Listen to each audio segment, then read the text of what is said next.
Let's go.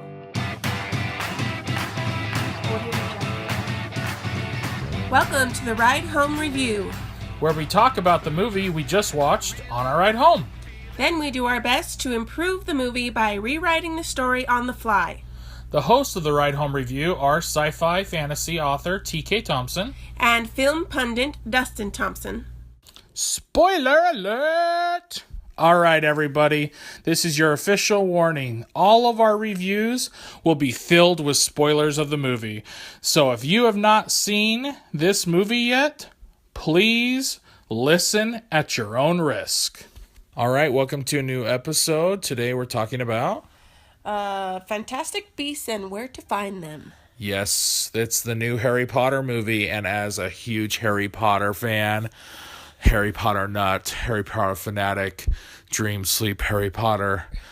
I was really excited for this movie. But we just saw it, and I'm a little disappointed. I hate to say it. I'm sorry, Harry Potter fans. I know I just want to blanketly say it was great, but it's not.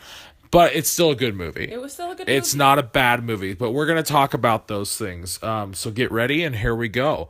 So what are your initial reactions? That I was bored, like, for the first 30 minutes. And I'm like, what is this movie about? Like, what is the plot line? Like, what is the problem? Like, are we following this person and this person? You know what I mean? It's like, and then I think where initially it went wrong was they were trying to feed us so much information, but they did it in the wrong way.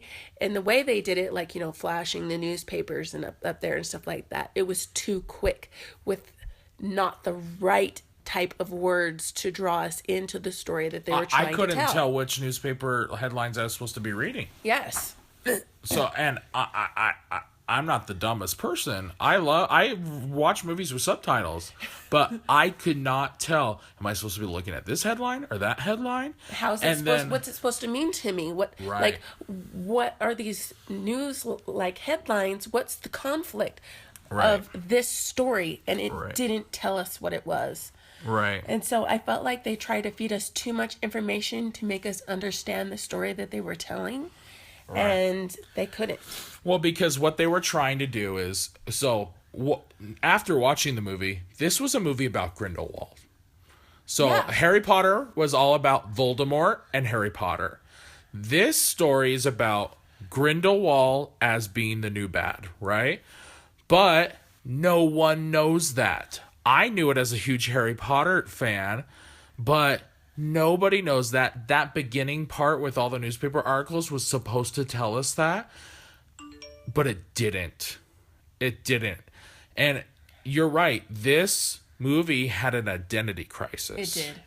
It did not know what it was going to be. Eddie Redmayne is supposed to be our new star that we follow like Harry Potter, but half the time he's looking at the floor. Half the time he has no lines. That was supposed to be his awkward personality. Right. And, I mean, I love him as an actor. Oh, I do too. I think he's a great actor. I just don't feel like his card was played right. I don't, but here's the problem. It's not him as an actor, it's the character. Right. They didn't handle his character well enough in this movie. Because you're right. I didn't know if I was supposed to be following him or the lady girl. What's her name? What was her character's name? And I don't even know her real name. I'm sorry, folks. But is it Mary Lou? Catherine Watterson? Or Tina? I don't know. I think it's Mary Lou. I think her name was Mary Lou, and she was an aura, but not anymore. Right.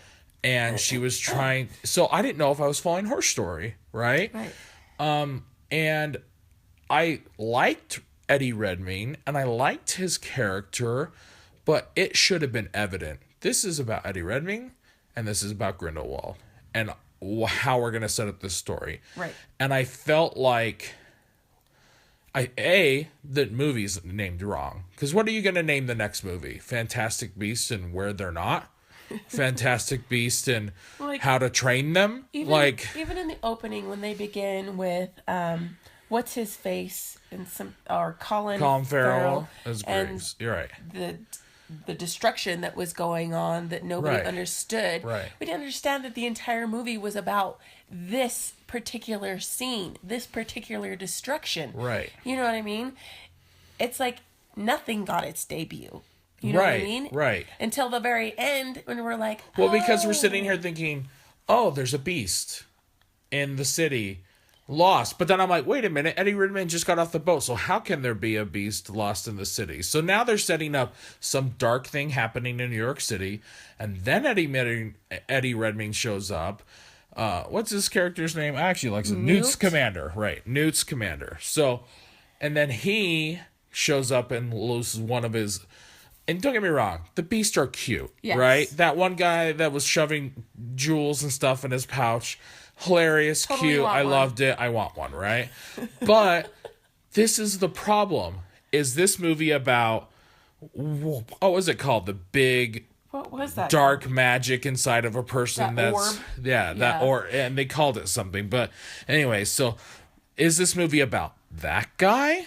Which is going to be Flash in the new Flash movie? Or is it about Eddie Redmayne?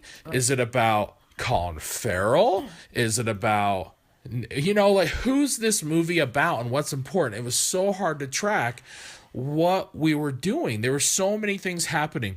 They needed to have one storyline that we followed. And I'm But sorry. right. But the one thing I did love about this movie was Kowalski.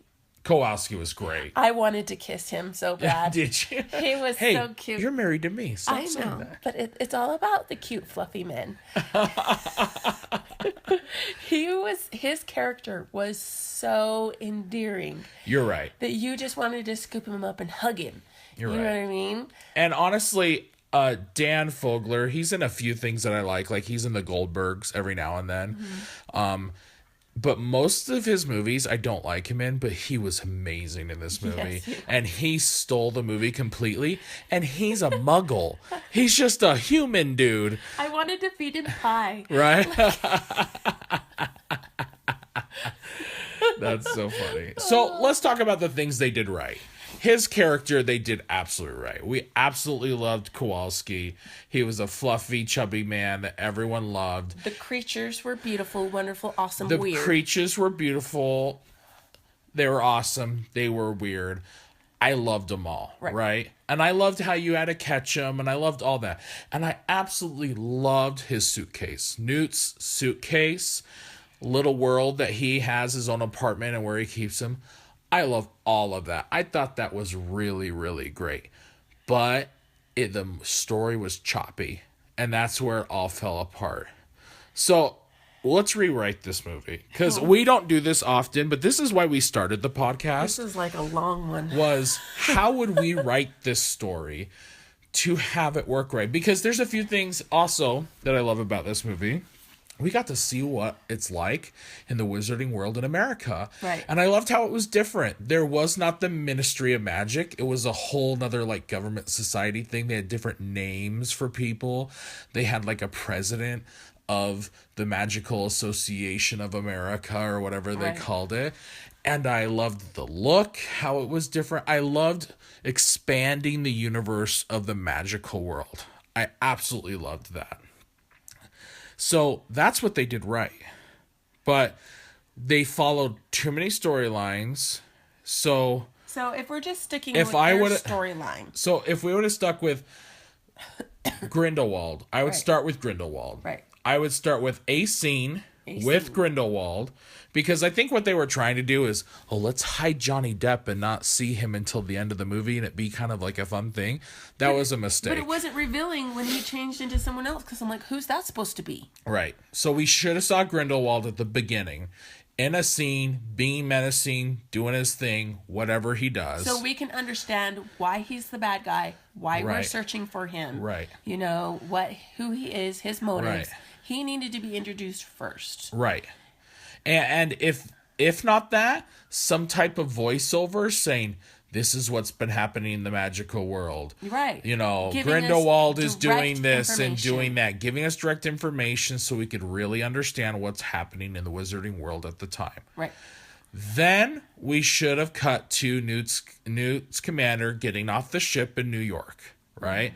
I would have followed his same thing that he did, which is go to the bank, he finds these characters, right? But then I think I would have taken out the whole idea. But see, here's the hard part. Okay. So whatever this big black magic that's within that one character, Right. and they called it something. I'm sorry, folks. But for right now, we're just going to call it the manifestation. The manifestation. Okay. So manifestation has happened before in the past, and now this manifestation is happening now in New York City, and it is basically this idea of a wizard or witch that's suppressing their magic, and it boils up inside them to the point where they can't. The obscurial, thank you. The obscurial. And so this obscurial just takes over and reigns havoc, right? Right.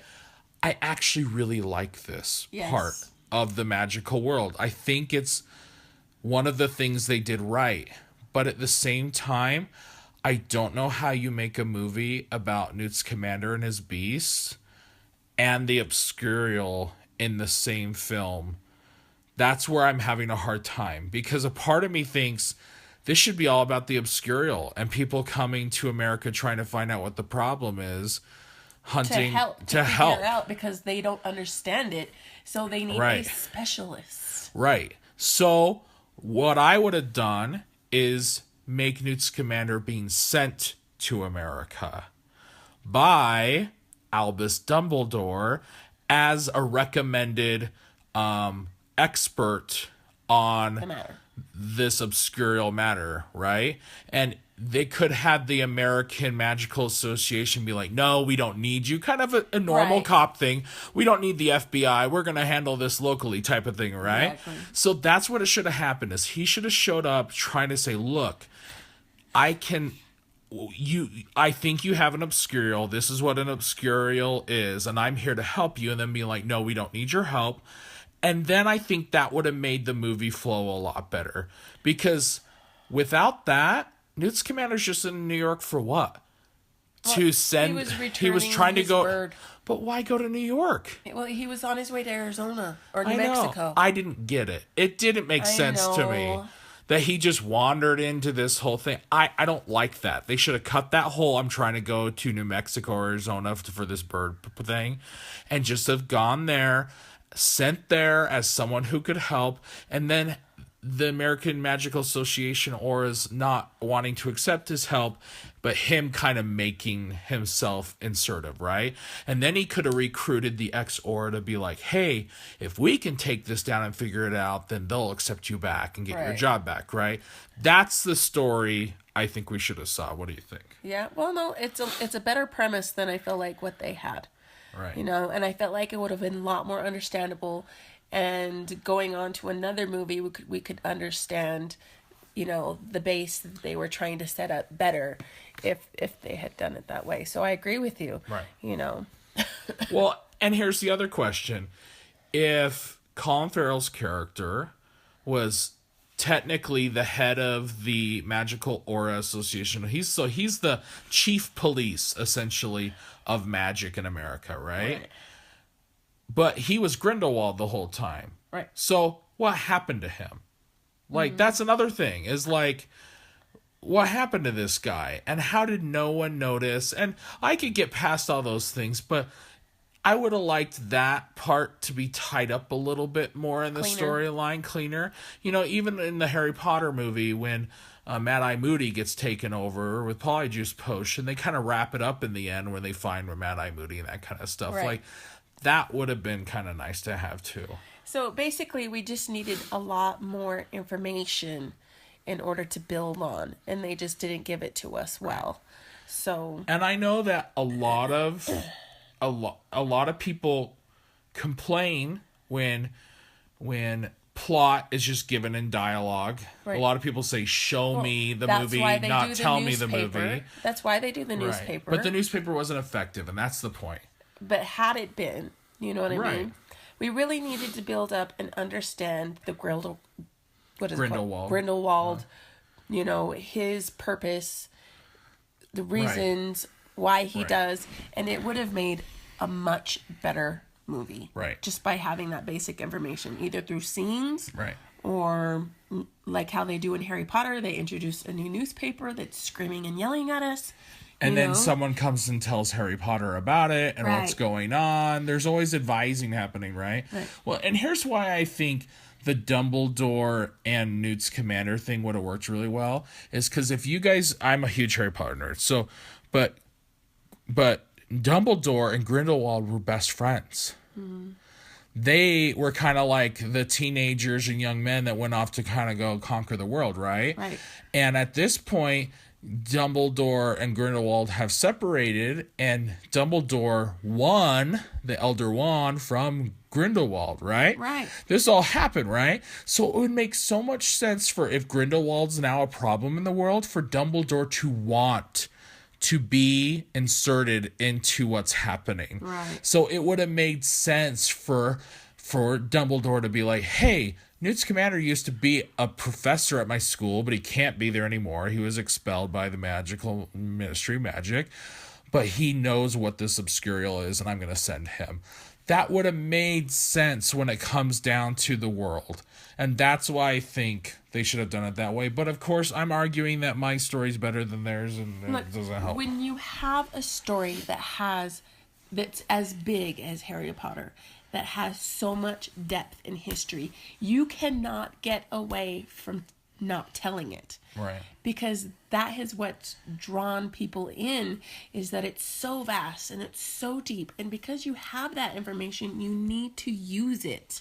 Right. You know what I mean? In order to keep people in the story still, you can't just give us a surface story and not any backflash, or you know what I mean? Because we're invested. Right. We want that information. Right. It's a part of us. And so in this movie, they didn't do that. I mean, that would be like starting the Lord of the Rings movie without any like monologue introduction of what's been happening in the world. Please give me another monologue. Right. I mean, but in the Lord of the Rings movie, there was like, what's her face? The lady elf came in and told the story of what's happening in the world to get us ready for the Lord of the Rings. It prepared us. For the adventure.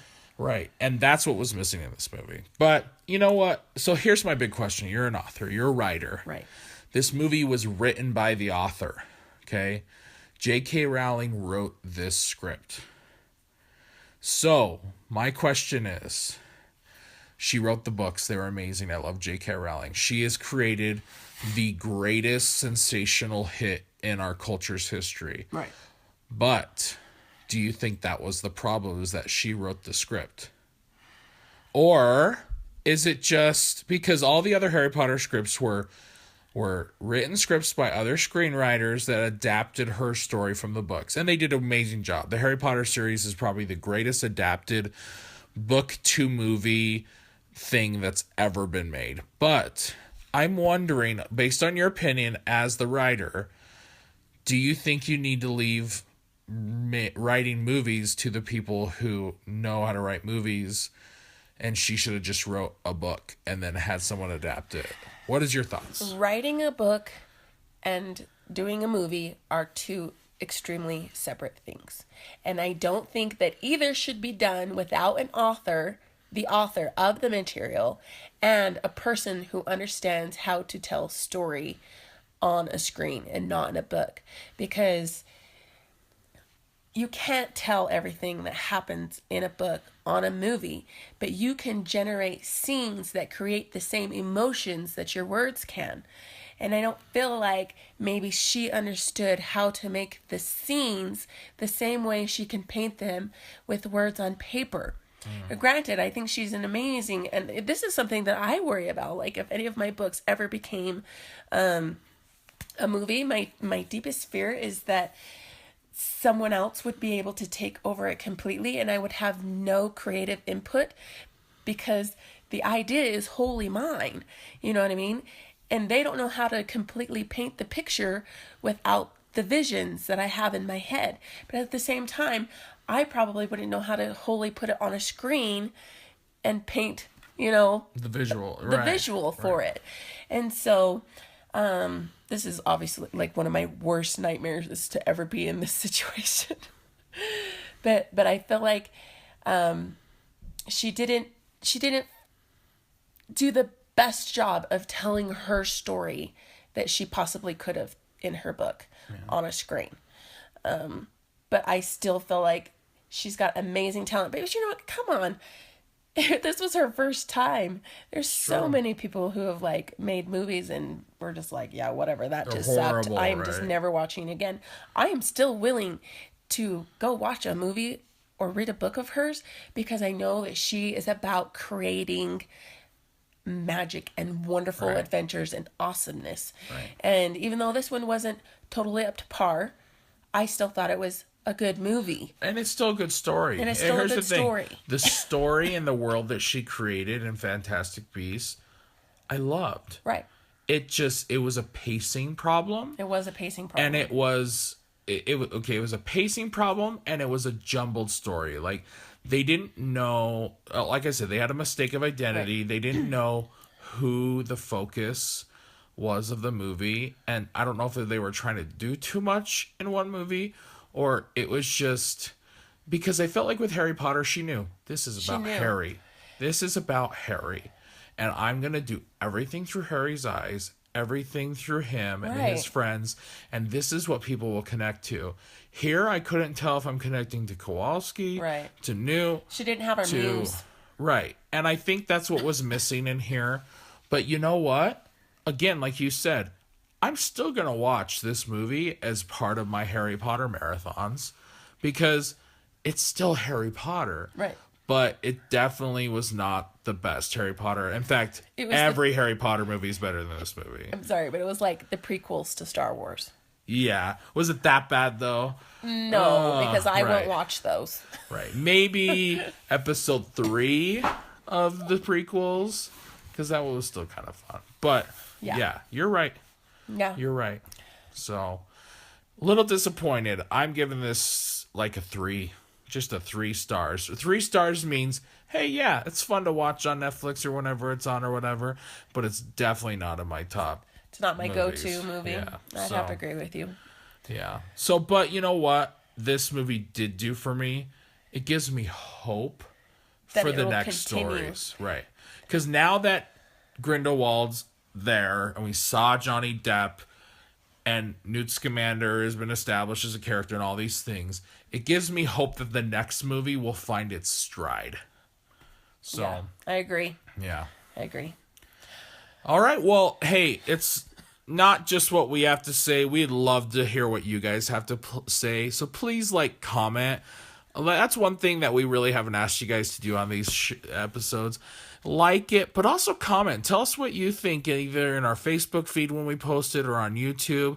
Tell us your thoughts and your opinions of the movie. We'd love to hear from you guys and interact with you. So, engage.